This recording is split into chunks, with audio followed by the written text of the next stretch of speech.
My guest in studio today is Marc Perlman. He's the CEO of Ocean State Jobla. Went in business with his brother a long time ago, and they came to Rhode Island. Marc, thanks for coming in. Thank you. Always nice to be with you. You're very popular when you come on my radio show. We talk about a whole host of topics. Let's talk about tariffs up top, because you pay them. And you gave me the primer. When the container comes in to Port Newark, wherever it's coming in, let's say it's loaded with flip-flops, you have to pay the tariff to release that container. You're correct. And then what do you do to make up that money? Well, tariffs are not very complicated. Yep. You're just paying more dollars for the merchandise that you're purchasing.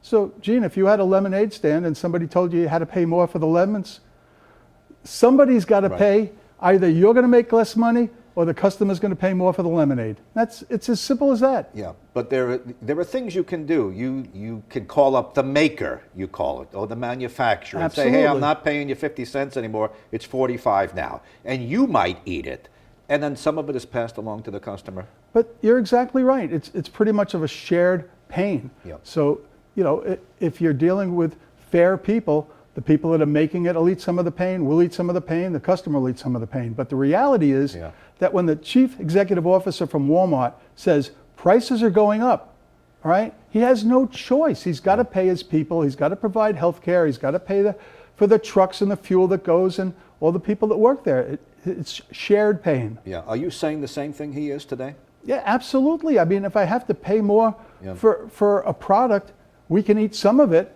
We'll fight to get the price to the best that it can be, and then some of it the customer's going to eat. Well, the president says, listen, it's shared pain because the Chinese have been taking advantage of us, and it's time to fight back. And nobody likes to fight, and there's a price for that. And when you and I discussed this a couple of years ago during Trump 1, you weren't mad at the president over this because you said you got to be tough with the Chinese. What are you saying today? So I would agree that from 30,000 feet, the point that Trump makes that we've been abused for a long time, and it's complicated. There's very interesting ways that the Chinese manipulate this, and we don't have time to get into it. But he's correct from 30,000 feet.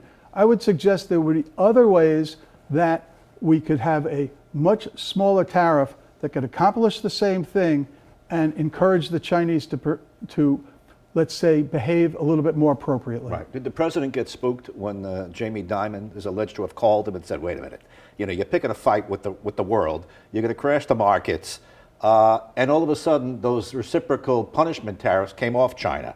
Now we're about 30%? So, yes, but 30% is a lot. Yeah, okay. If you're buying something for $10, you're paying $10, and all of a sudden you're paying $13? Yeah. That's a lot. And Trump has his own style. I don't want to be, political here. I'm just, talking about the results of the behavior. Yeah. All right. What would be your recommendation? Let's say he called you and said, you're on my council. What should I do? Post the mess that we're in, post fight, what do we do now? Well, I would argue that what he really should be concerned with and what he seems to be concerned with is jobs. So if Ford Motor Company were to open a plant in Mexico, the president would be very upset because he's losing jobs. Okay. All right? When you have a differential between what the Chinese are paying and what the fees that are going to Thailand, to Vietnam, to Cambodia, to Myanmar, to the Philippines, if you would lower those guys to zero and put a moderate tax on the Chinese, then the factories will move and the Chinese will lose the jobs. Yep. Some of the profit will come back the same way as Ford Motor Company would come back from, but they're going to lose the jobs, and it's about jobs. So if he's interested in punishing the Chinese, that would be my recommendation, and it would be a much more efficient way for the American consumer to to purchase product at a more moderate price. A lot of your merchandise comes from China, but it comes from all over the place. You have all the big food products from Turkey. Absolutely. And do you also have made in America stuff as well? We have an enormous amount of product that's made in the United States. Yeah. The majority of the product that we sell is American, but we're in the value business. Wherever we can find value. If the Germans are making something that provides value, we're buying it from Germany. If the Philippines, but if they're making something in Iowa, we don't discriminate. We're just trying to give our customer the most value that we can. You have an enormous amount of seeds that you're selling now. Those are all coming from the American Dakotas. Seeds. Our birds, we sell about 400 tractor trailer loads of bird seed a year, and it's all coming from the United States. And when I walk in, you have all the landscaping, all the potted plants. That's grown Yeah. within trucking distance. We're not bringing in soil from Slovenia. Okay. All right. When I come back, I want to ask you about truck tolls, about expansion plans, and about trying to do business in Rhode Island in general. Stay with us. This is the CEO of Ocean State Job Lot, Marc Perlman. That news conference continues. Are you feeling stuck in your career or lacking employment at the moment? Experiencing symptoms of job dissatisfaction? You might be suffering from a common condition known as career stagnation. But don't worry, there's a solution. Monster.com. Monster.com offers a comprehensive suite of career-boosting tools designed just for you. Our free resume review and AI interview prep tool will help you stand out from the crowd. Need more guidance? Dive into our career advice articles for expert tips and insights. And don't forget to check out our salary tools to ensure you're getting paid what you're worth. Side effects may include a new job, increased confidence, and a brighter future. Consult Monster.com today and take the first step towards your new career. Ready for your next job opportunity? Visit Monster.com now. Welcome back. We're going to continue with our guest, the CEO of Ocean State Job Lot, Marc Perlman. Marc, before we went on, you took the bait talking about doing business in Rhode Island. You think it's tough to do business around here. You're not happy. Listen, we occupy a position that is business unfriendly. We've occupied this position for a long time. If you're in business, you kind of have the feeling that you're not really wanted. It doesn't make any sense. Businesses are not good or bad, all right? It's the same way as you have good cops, you have some bad cops. You have great teachers, not such good teachers. You've got great politicians. Some politicians aren't so good. Businesses aren't good or bad. They're business. Yeah. We create the jobs. What do you want? Let's say I had the magic wand, this pen was a wand. Shoot, go ahead, you got that, you got that. What would you want to make it better? I'd like to see an understanding that there's a balance between the business community in Rhode Island and the business community in general in the United States. Yeah. There's no balance here. Our budget is upside down. Businesses pay taxes. My people don't go to the emergency room. They have health insurance. My people have enough money to go and dine in a restaurant. Yeah. That sounds like a good idea. The governor just told me on the radio that things are getting better, that we're moving up the CNBC rankings. We're not dead last anymore. We've moved up 10 notches. He cited a few other surveys. I think you want to cite something? Well, you have a quote you brought in for us? Go ahead. Yeah, I brought it because I didn't want to misrepresent Leonard Ladaro, who's an economist at the University of Rhode Island that many of you know runs reports all the time. And he said Rhode Island's March data wasn't just bad, it was god awful. Okay? It was the worst he's seen since the great financial crisis in 2008.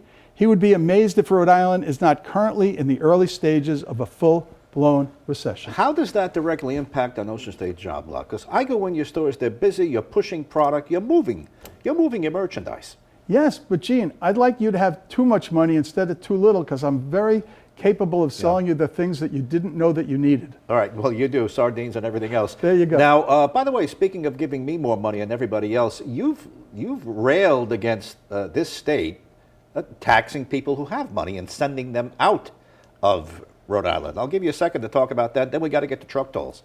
Yeah, some people don't understand, but Rhode Island has a death tax. So if you're an affluent person, you do not want to die here. Think about all our previous governors. They don't live here anymore, okay? Our bankers leave the state. Yep. They're not going to die here. And they take their philanthropy with them. That's the part that bothers me the most. They leave, they take their philanthropy. Well, it's 6 months and a day they go to Naples, Florida. Let me talk about truck tolls. Got about 2 minutes. I asked the governor today, how is he going to help you get through this? You don't want to pay the truck tolls on all your trucks that are moving around Rhode Island. Here's what he said to me. Roll that, and then we'll talk about it for about a minute. Go ahead.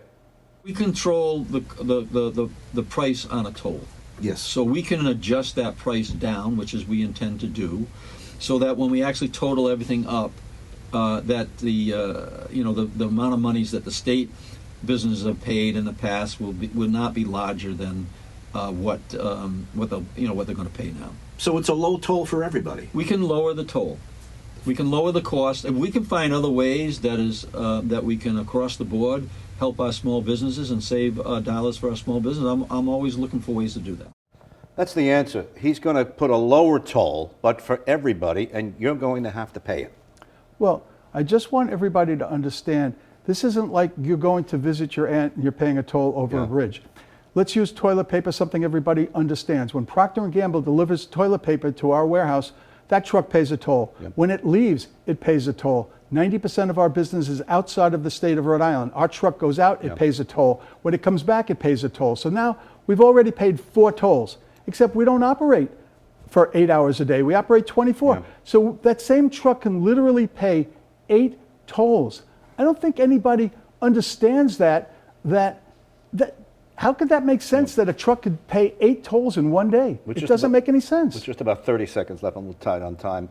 Can he do something for you on the back end? Have you discussed this with him? Can he make you whole in any other way? Because it sounds like the tolls are being turned on for everybody, for you and the out-of-staters. Yes, and we're aware of that.